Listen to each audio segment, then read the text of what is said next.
the 7 creative thinking killers that we have identified in our research over those 12 years, and we work with a lot of organisations, come up with 7 key killers. And what we've done to be creative is we've turned them into characters. So we designed a game, it's a Cluedo-style game. We have Mr.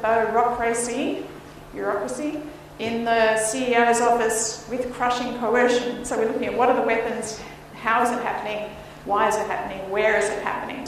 And we've come up with gangs of killers. Let me introduce those characters to you very quickly. The control guru, you think about bureaucracy. You think about the need to keep up with systems and procedures. That kills creative thinking. There's simply no time or space to be creative. You think about another form of control, which is bullying. That's on the rise in organisations, and we have a lot of interesting evidence about 1 in 25 bosses in an organisation is a psychopath. And they've studied psychopaths and criminals in prisons, and they found that psychopaths and criminals, psychopathic bosses, actually have 3 traits that are more common in organisations than they are in the prisons. Think about fear. So the fear family. Think about how fear can kill creative thinking. So it's the fear of taking risks. I don't want to try that in case I fail. It's the fear of failure. It's the fear of the unknown. We haven't tried that before. We haven't done that before. That can really limit creative thinking. Insulation, the insulation clique. When you shut yourself off, if you're just dealing with limited information sources and you're not open to a wide range of information, then you're going to really limit your creative thinking. Homogeneity is a problem, lack of diversity. Narrow-mindedness, so the narrow-minded mob, these are people who rely on their expertise, and expertise narrows your focus rather than broadening your focus. What about apathy? And you think about the problems with engagement that we have, where over 70% of people are neither highly engaged or highly disengaged in the organisation, and over 13% are highly disengaged. And that can be quite destructive because they can cut others down with cynicism, tall poppy syndrome, etc. So it can be quite a destructive killer. The pressure pack, problems of multitasking, the problems of expectations, the different roles that we need to take on, how do you balance those?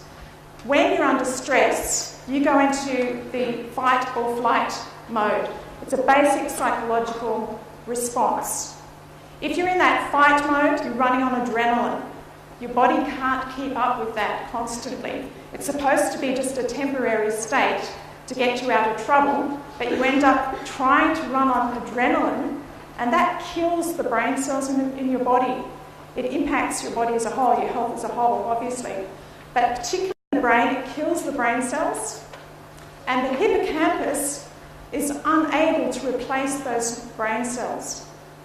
So it's inhibited in its function. That's what it's supposed to do, which impacts cell memory, it impacts cell communication, which obviously impacts our ability to think creatively. So while we're in this fight or flight mode, we're dealing with everything at the base stem of the brain. So that's a very primitive part of the brain. And we can't get further than that. We can't get to our prefrontal lobe, which is where we can do that reflective thinking. It's where we can think beyond normal everyday survival. It can actually change the structure of your brain. So we know the brain is plastic, and we know that it can be changed by what we do to it throughout a lifetime. So it can actually inhibit the growth of neurons, the way synapses work. The corticosteroids released can have a dramatic impact on the brain.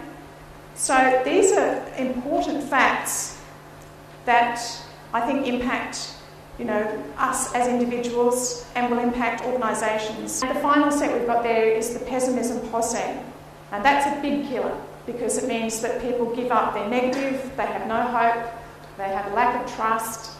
They say, you'll hear in things like, we've done that before, there's no point in trying, what's the outcome going to be anyway? What's the point? So a very quick overview of the 7 killers. There's a lot more detail in the book if you wanted to read up more. Thank you.